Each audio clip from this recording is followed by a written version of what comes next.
Hey babe, I have to go to the bathroom. I'm just gonna leave my wheelchair here so it looks really crowded and there's enough walls for me to grab onto, so I should be fine. Can you watch my wheelchair in my bag? Of course. Alright, I'll be right back. Thanks, babe. Alright.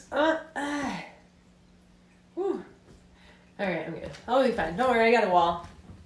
Did you see that girl just stand up in her wheelchair? Now she's walking to the bathroom. She doesn't even need the wheelchair. I cannot believe these younger generations. They're taking advantage of everything. Excuse me, are you talking about me? Just because I can walk to the bathroom, that doesn't mean I don't need a wheelchair. But you're walking to the bathroom right now. You don't need the wheelchair. Because I just had to walk like 20 feet to the toilet, and there's like walls and things that I can balance and grab onto, which I feel fine doing. It's how I get around at my house.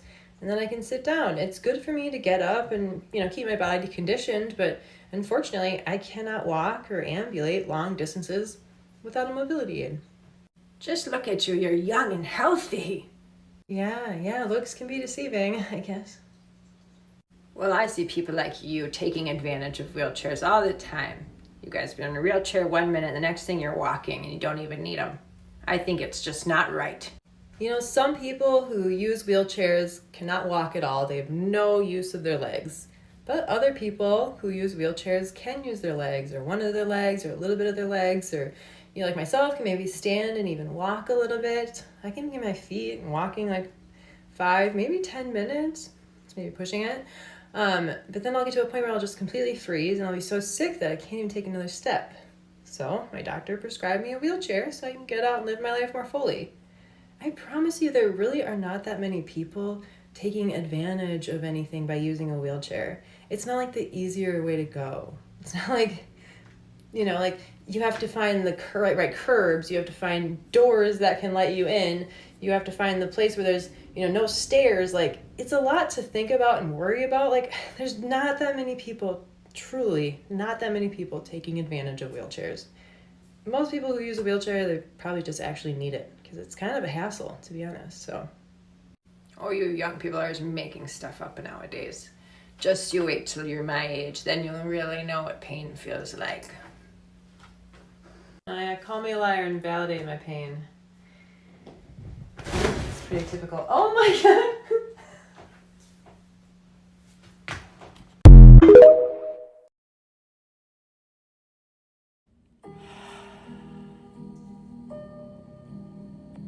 All right, let's talk about the she deserved the purse trend that is absolutely sweeping the nation right now. And more specifically about how these men's egos are so fragile they just can't let women have like one nice wholesome thing in this life. Yes, that's correct. Men have already come in and ruined this trend by starting their own counter trend. But in case you have no idea what I'm talking about, the She Deserved the Purse movement is a pay-it-forward movement that women started recently after this video of a purse just sitting alone in like the baby formula aisle went absolutely viral, and everyone started wondering what the story was behind that. Because everyone knows all too well the story of how many sacrifices a mother has to make for her children. And it was a cheap little Target purse. She should not have had to choose between baby formula and the purse. She deserved the purse. So I believe it was Miss Gonzalez here who started this pay it forward movement, where now women are going around and like hiding money in baby formula and other things in stores to surprise other mothers once they purchase it and take it home, because you never know when someone might really need that $20, $30, etc. dollars.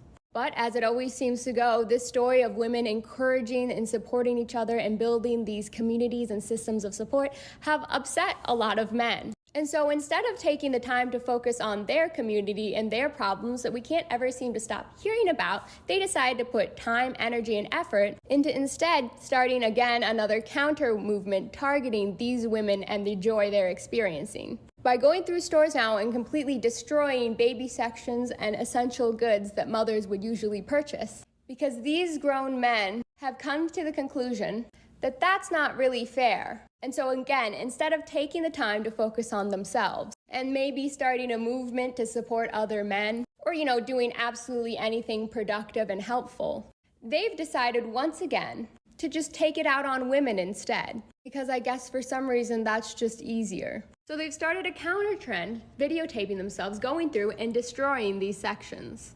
And then they have the audacity to sit around and wonder why birth rates are dropping to an alarmingly low rate and more women are single now than ever. Maybe it's because y'all literally throw a fit at even the thought of women being happy and having community. They can bury us, but they will find out we are seeds.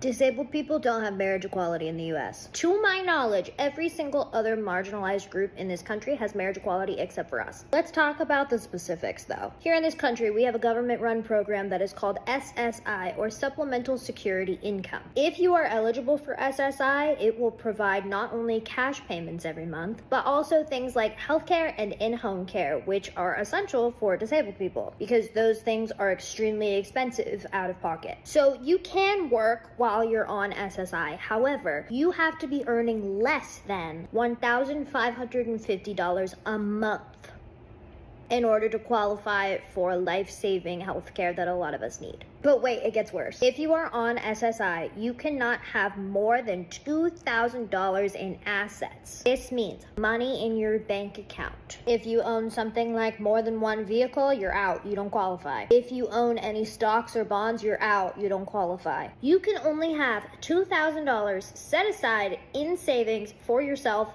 at one time. Now, say that you met the love of your life, you two want to get married, great. Just like a lot of other couples, right? Wrong. If you are on SSI, you can't get married. Why? As soon as you get legally married, the asset limit that was $2,000 for just you as an individual, you would think it goes up significantly. No, it goes up to $3,000 combined. This means that if you and your spouse now have $3,000 in assets combined, you now no longer get health care. Who can live off of $2,000 or $3,000? If I had less than $2,000 in my bank account right now, I wouldn't be able to pay next month's rent. Let me know if you want more videos on this because I have a lot to say about this topic and it's one of those that I'm really passionate about because a lot of my community can't get married and that is horrible.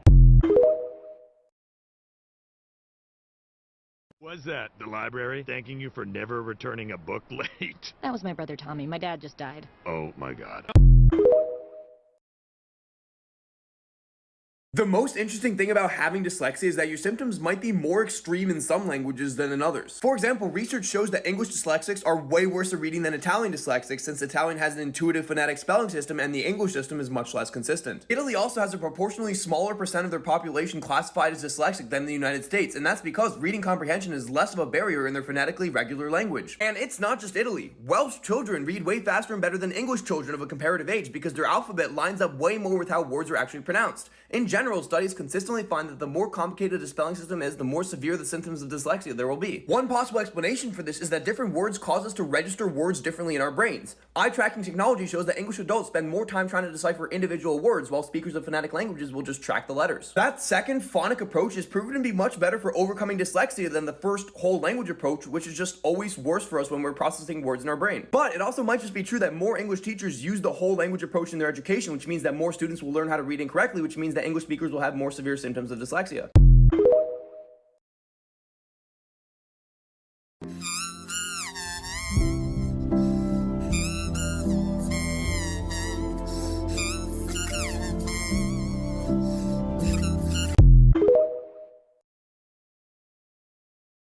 If you are transgender, if you are a transgender person, first off, second off, you have to exist. This isn't a mental health thing or anything like that. I'm not asking you to live your best life. I'm not asking you to do these great accomplishments. All I'm asking you to do is exist. Because you have to. Because when you exist in this world looking visibly queer, yes, life gets harder, but there's someone in the closet who's looking at you and seeing that the life is possible. The most intense DM I've ever received in my life, and I still cry sometimes thinking about this, is someone said that they were 49 years old, been questioning their gender for their whole lives, and only now, at like 49, 50 years old, started transitioning because of me, because they saw me. And this was not when I was in the full swing of being good at being trans. I've only been trans for like 2.5 years. This was like not even year one. The fact that I made someone who who is at that point of their life realize that there is more life to live and that they would rather do that as their authentic self, that one DM, I swear to God, is about 45% of the reason I still make videos on this app. Because if I can do that for one person, it's worth it. It's worth what I'm doing here. Like it's hard. It's hard being a trans creator, absolutely, but it's worth it. And it never has to be at that large of a scale, okay? Think of all the queer people you saw before you were out of the closet and think of what they did for you. You can do that for other people.